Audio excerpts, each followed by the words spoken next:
Video 46U, this is intended as a follow-on or sequel to video 46Q, and that was a very successful video, I must say.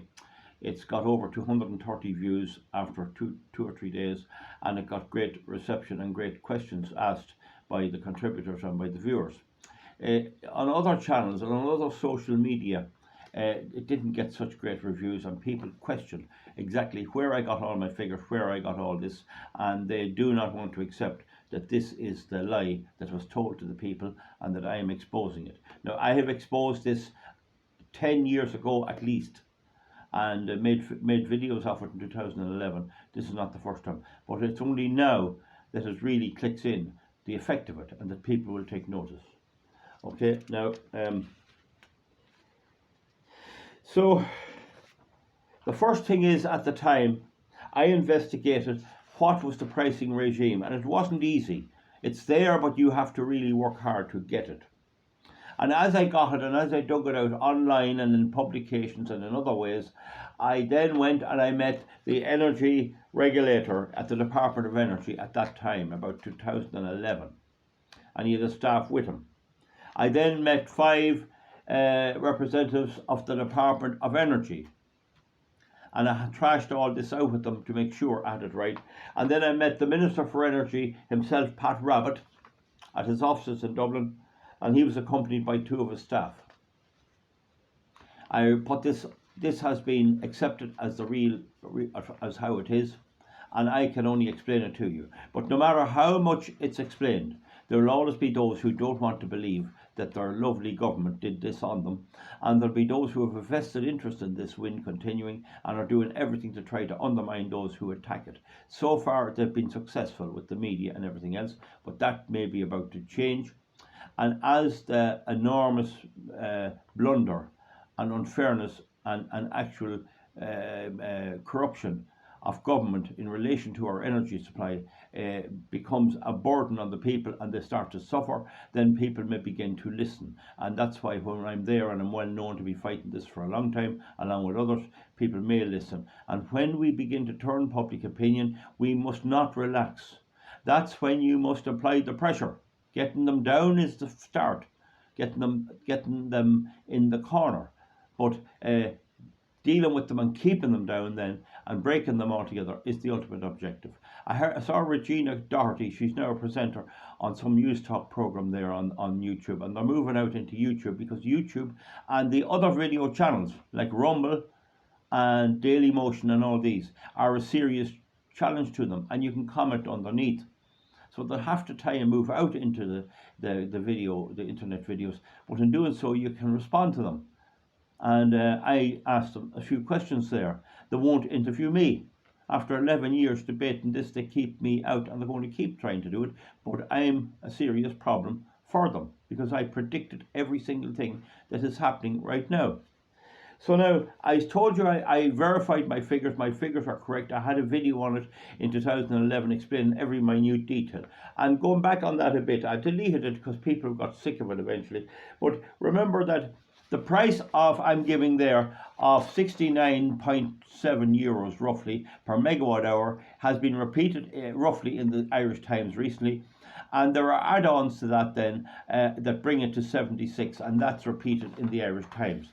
Now, the first thing you might say, would the prices not have gone up? Well, funny enough, what I would have is the floor price as it is, and then adjusted for the consumer price index. Adjusted for the consumer price index, a basket of goods, including mortgages, price of cars, price of food, price of footwear, price of clothing, price of air transport, price of bus tickets and rail tickets, all that sort of stuff, your cornflakes and your eggs and all that. Put it all into a big basket, and that gives you your consumer pricing index, and that's how you measure the rise in prices, and then award the wind companies that percentage. So if the index goes up 10%, increase the subsidy, the floor price from 76, add on 7.6 onto it.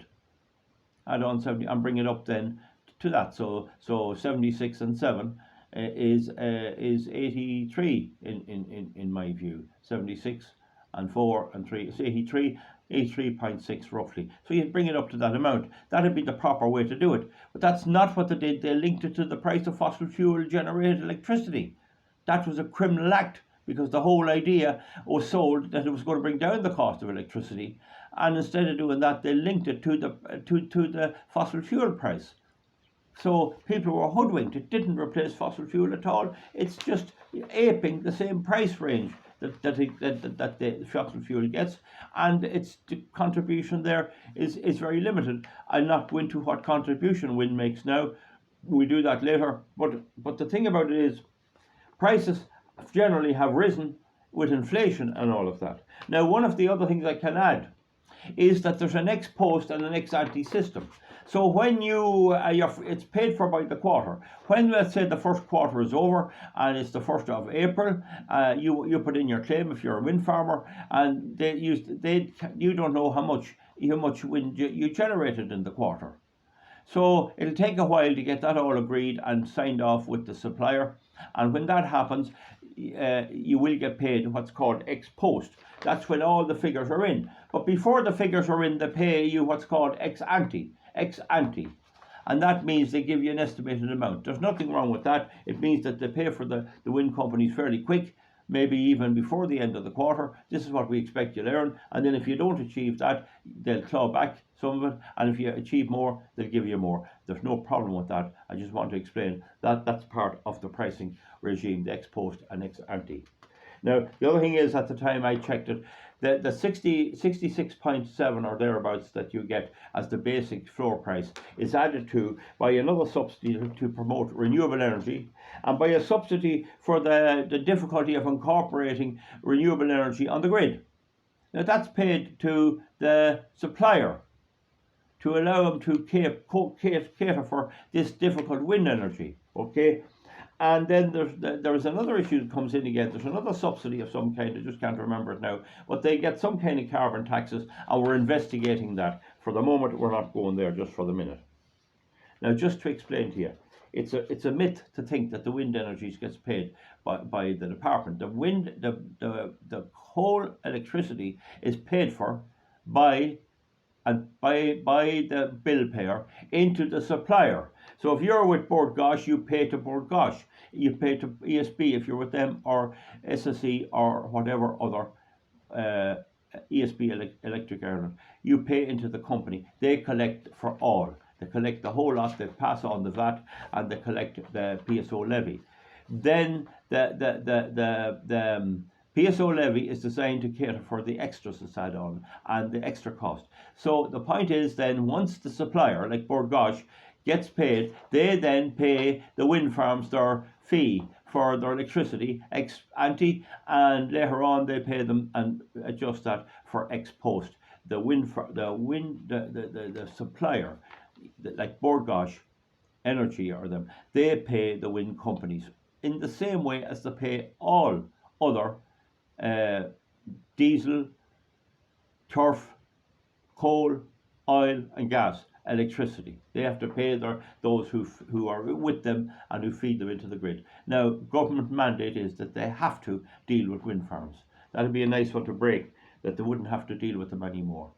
So that's the situation. You pay the supplier, like Bord Gáis. The supplier then, excuse me, just a sneeze. The supplier then pays all the companies, including the wind farms, and when he pays them, then he pays them the 69.6 or 7, pays them that, and he pays them the extra subsidies then that they get from the PSO levy, etc., etc. And he's supposed to keep a little himself to make a bit of a profit. That's the system, and the amount they pay them is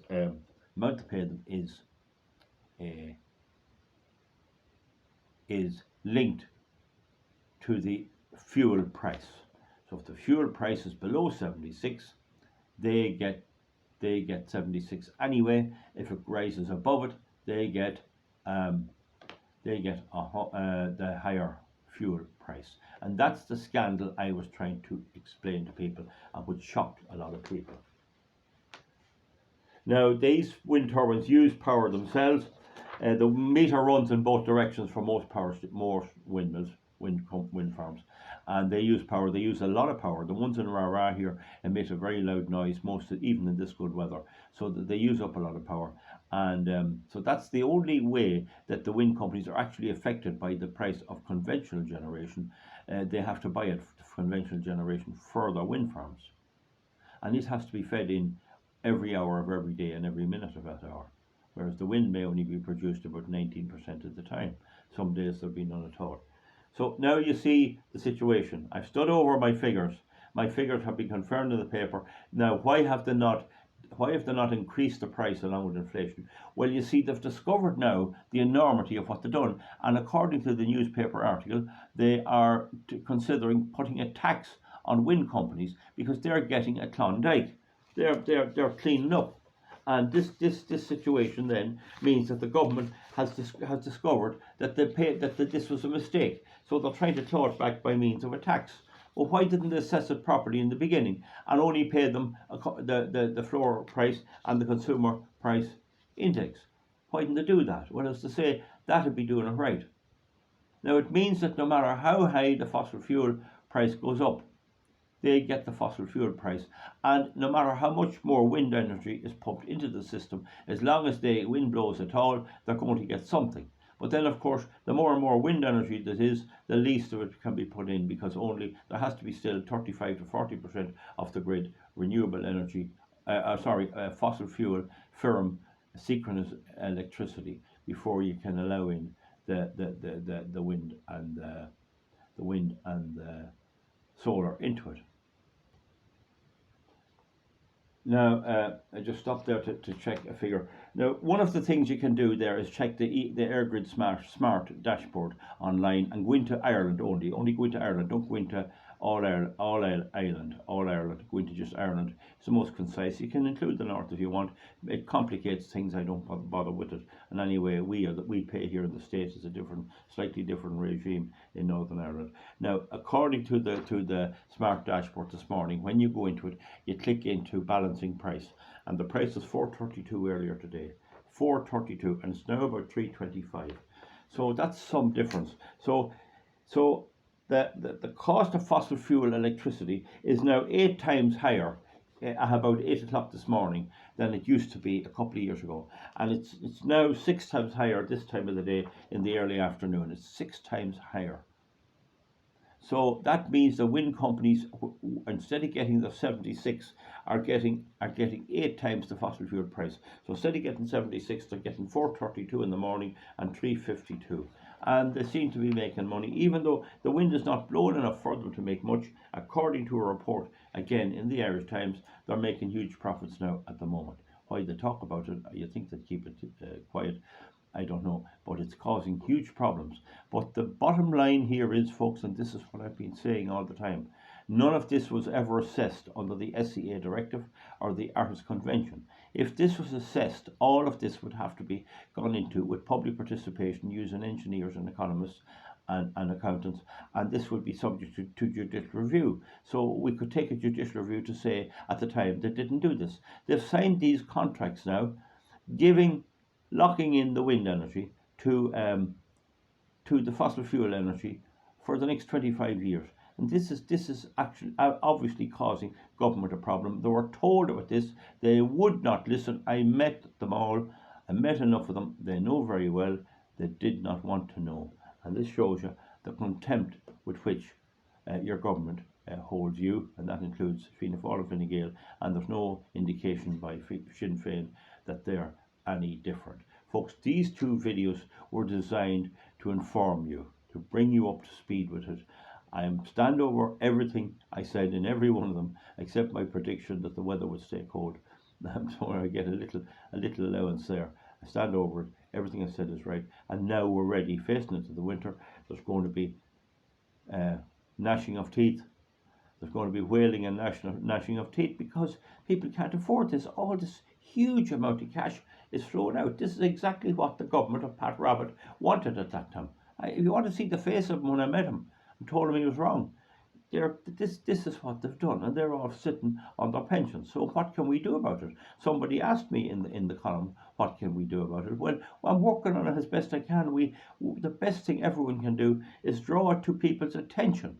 Show them these two videos, link them across in an email to people and friends, and demand that they look at them. Because it's an absolute scandal what they have done. And it's now proven to be just an absolute scandal to link the price of a renewable, non-fossil fuel energy, supposedly electricity, to that of coal, oil and gas is an absolute scandal. Folks, give me a thumbs up or a thumbs down. We'll see you back for something else. Okay.